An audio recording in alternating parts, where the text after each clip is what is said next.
Hey everybody, today we are going to go through some of the basics of web application firewalls.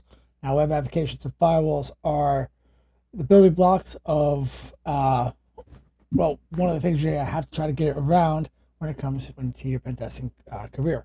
So here we are on our TryHack platform, and we are just going to dive right in. So we're going to start up the attack box while we read through all of the um, information that we're going to go through. A lot of this one is going to be um, at a, just information in theory, but as we progress on these rooms, you'll see that they're going to be a lot more hands-on. So this one's not really all much, but um, learning objectives. You begin your penetration test expecting hardened web application, only to compromise it with a simple SQL injection. How? Web application firewall, which is what's also known as a WAF, was absent, misconfigured, or bypassed. Despite being a staple of modern security architecture, web application firewalls are often misunderstood. They are usually treated as magic shields when in fact they are complex systems, strength, limitations, and blind spots. So for most part, if you don't have your on-prem firewall configured correctly, there's no way in heck that your web application is going to be basically the same. So it's just not going to be secure. A lot of people think that they're, because it's out of the box cookie cutter web applications, Cloudflare or some of the others, that it's basically just going to be working and stopping all everything that you need to. But you do need to configure it, and you need to be smart about your configuration. So let's move on. Okay, so what does WAF stand for? Well, it's web. All right, application. All right, application firewall. That's that. We're going to be blasting right through this, so we're not going to be going through all of the information as far as this.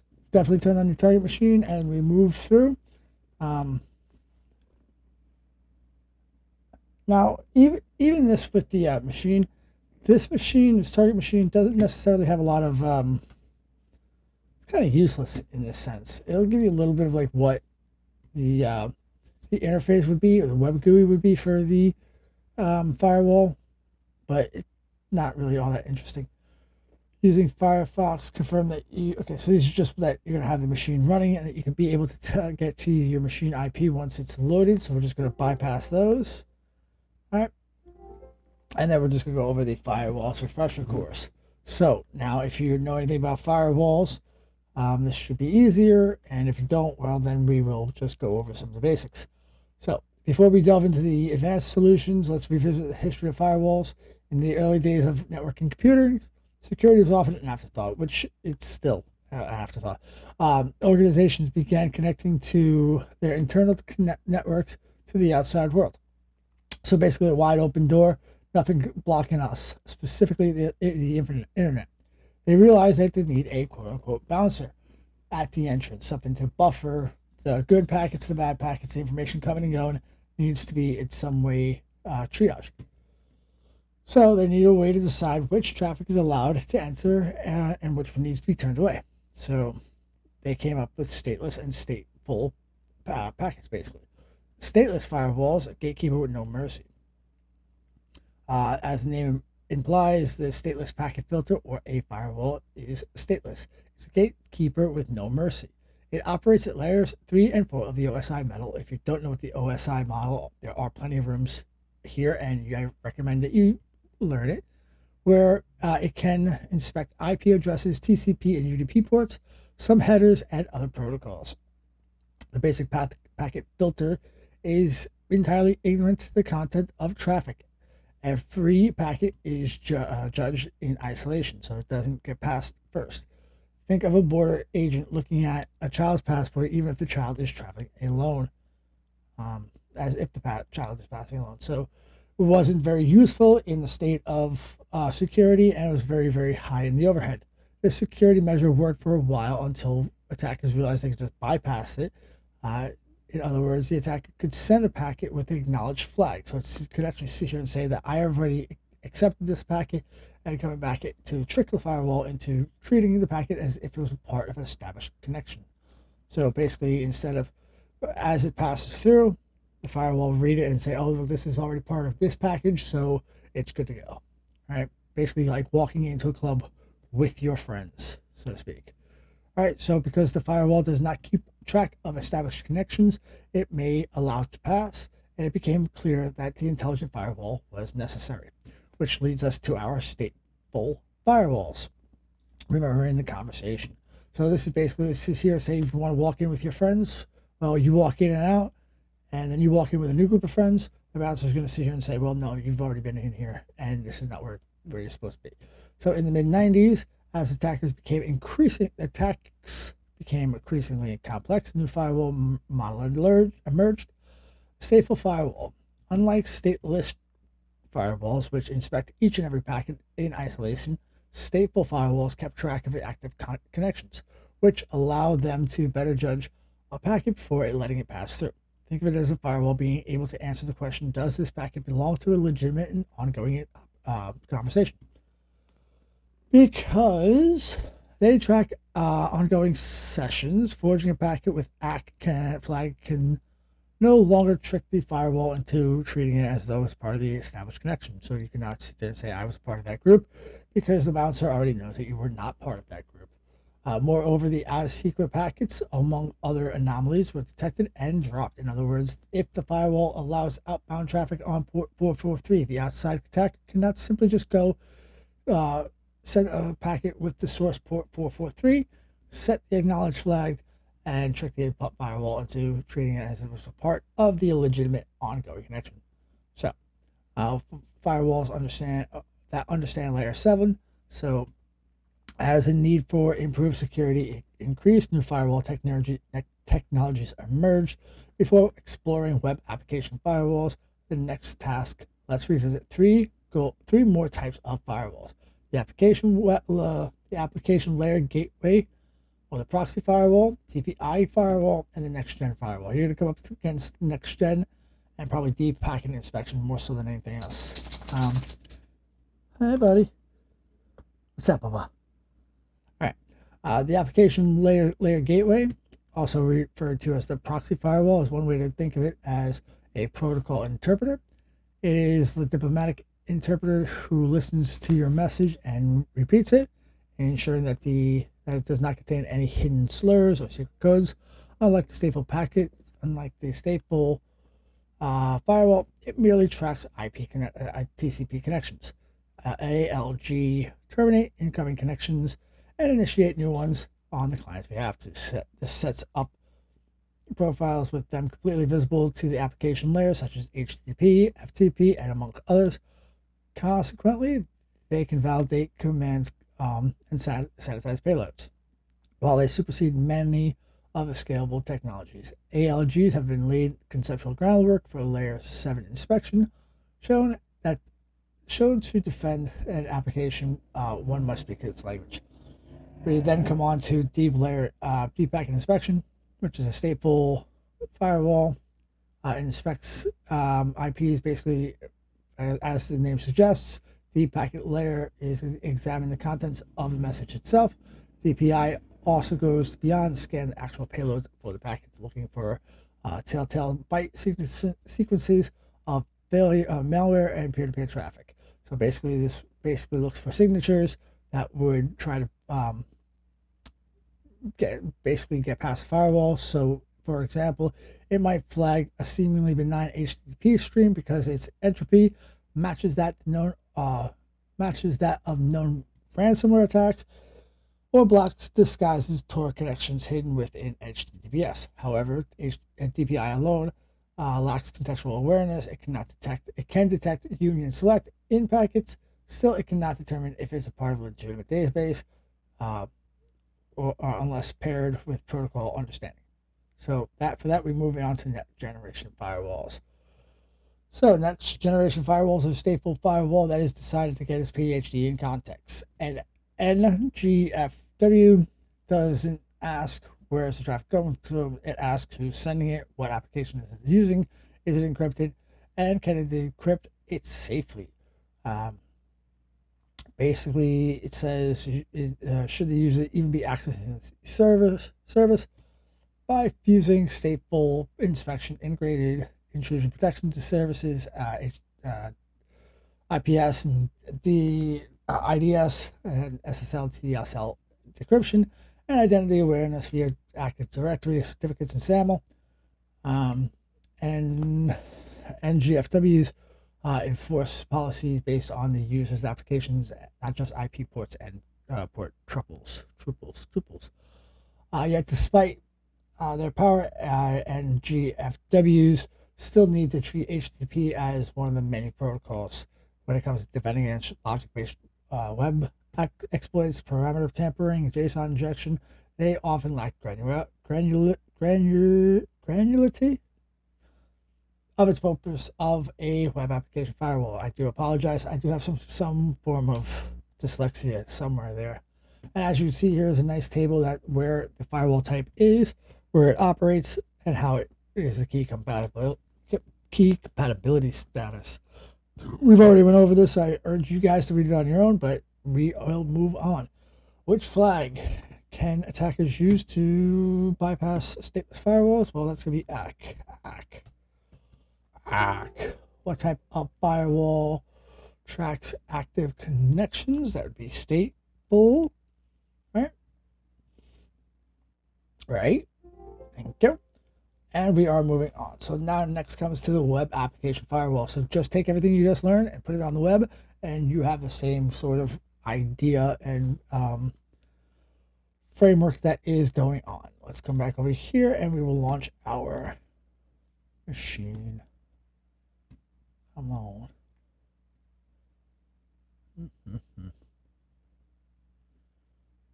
You could go your way. HTTP. HTTP. 10.66.128.9. And then we're going to assign the port, which is going to be 7,000. I'm having trouble setting that because I'm not going to a website. I'm going to something with a comma. Try this. All right. So we're going to sign in using the credentials, which is going to be admin, and then the password is going to be admin 1234, and rock and roll. You can go. Okay, so that's going to be the GUI that we're going to be referencing as we move on. I'm just going to go ahead and full screen that because we're going to be switching back and forth. Again, this is more of a theory. This will connect. This will connect. This will connect. There you go. So like I said, this is more of a theory room more so than it is a plug and play room. So if you're interested in, if you're interested in fun stuff, well, you're gonna have to wait just a little bit. So back to the reading, back to the course. So web application firewall. So at its core, a WAF is security control that inspects HTTP traffic both inbound and outbound for signs of malicious intent. Unlike network firewalls that guard ports or NGFWs, next generation firewalls that classify applications, a web application firewall speaks HTTP fluently. It parses methods, headers, cookies, queries, and posts to enforce policies aligned with threats such as SQL, cross-site scripting, and file inclusion and command injections. In other words, it strives to protect against the OWASP top 10 web application security vulnerabilities. Although they cannot fix broken code, web application firewalls attempt to mitigate known vulnerabilities without requiring source code changing. This is called virtual patching.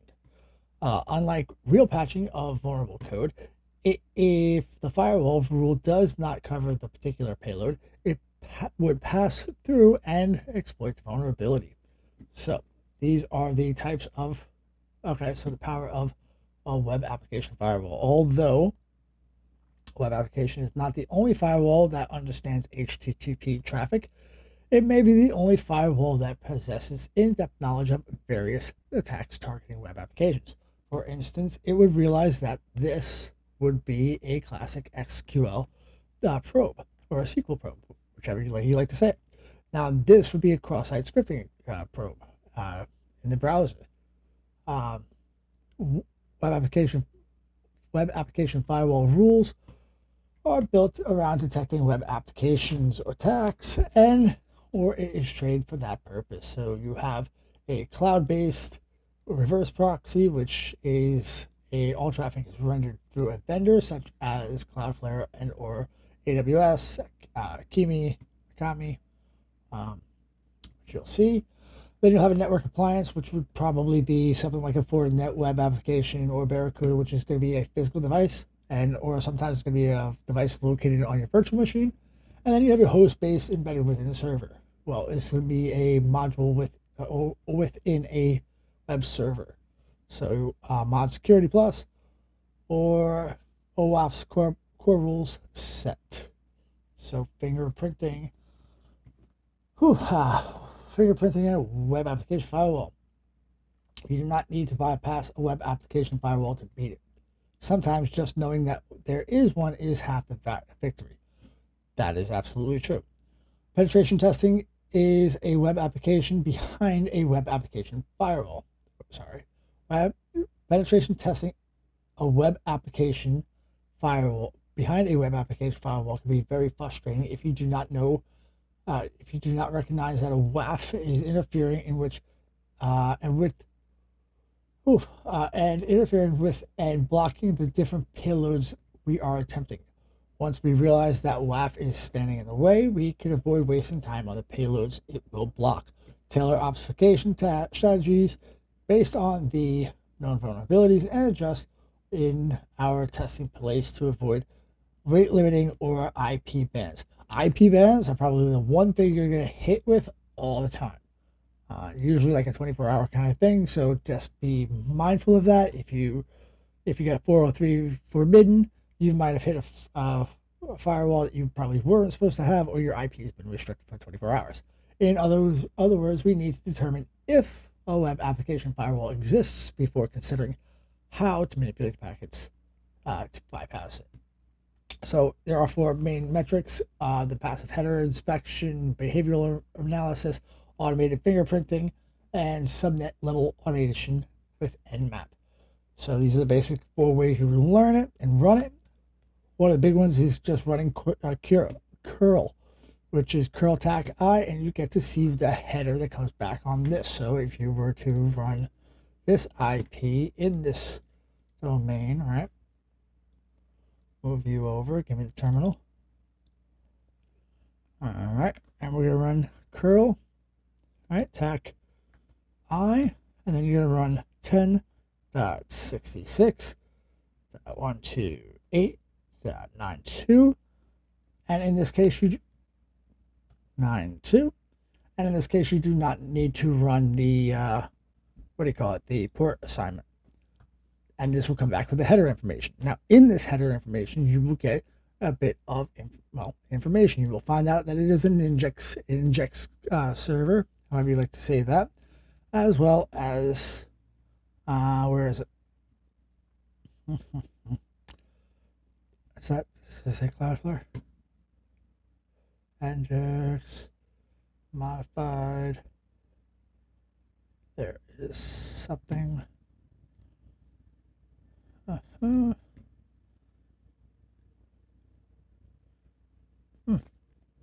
Well, I don't know if this is going to be with hours or not, but you can see that so it'd be 2 different.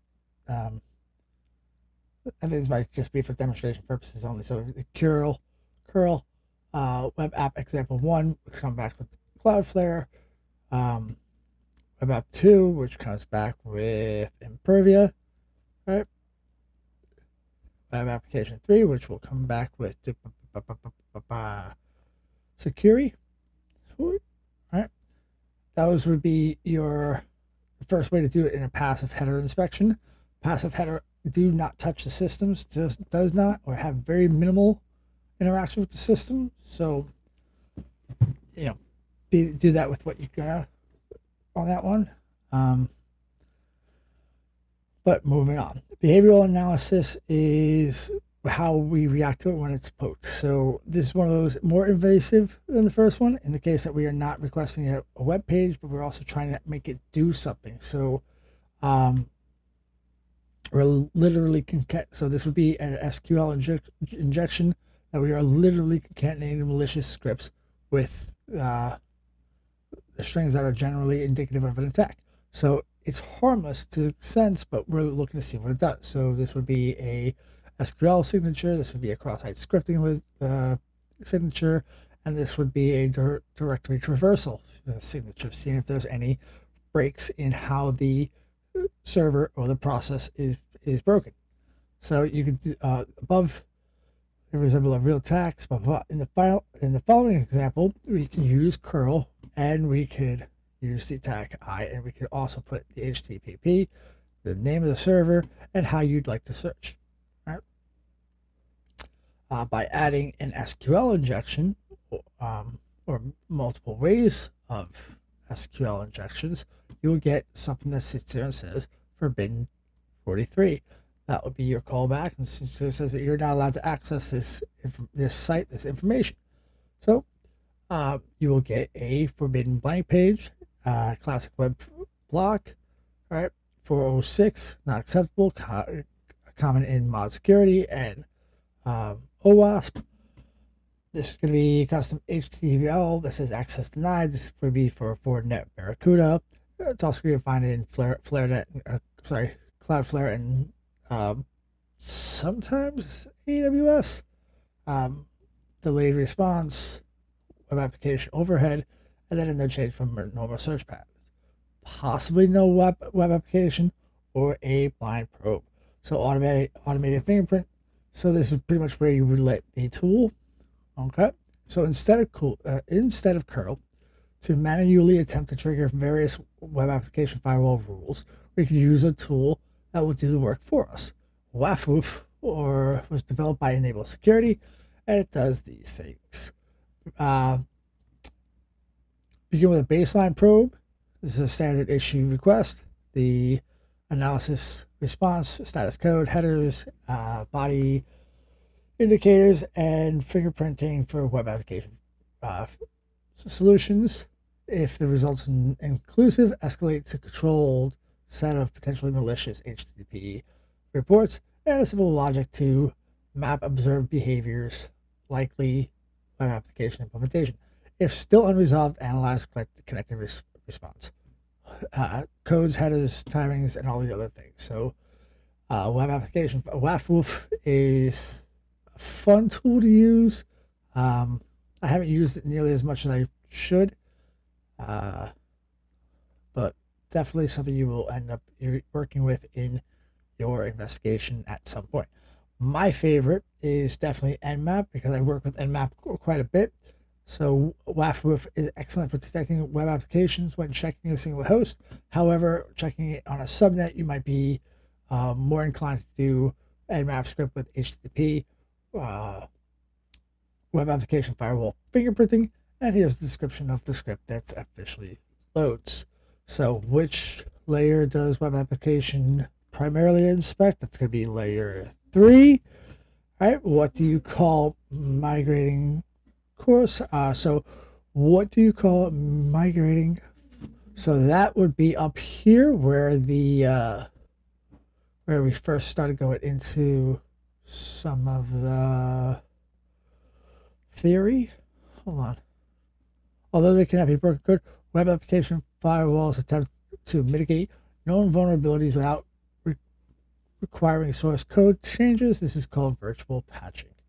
So virtual patching is where you're not changing the source code.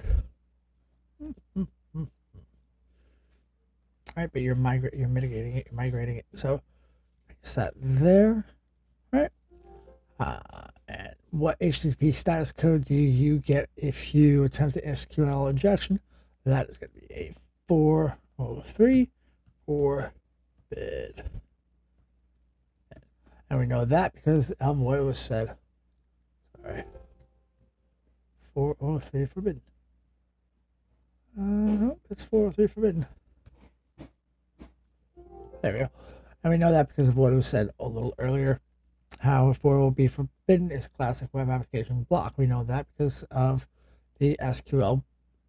If we try to do an SQL injection on the curl side, so that would be the return, and that's how you know that the web application firewall is in place, along typically with a custom HTTPL. So we'll go over those in a little bit, but for right now, we're gonna close this one out because what? Oh, never mind then. All right, so we got 4 left to do. I will be back in the next one for more information about web application firewalls.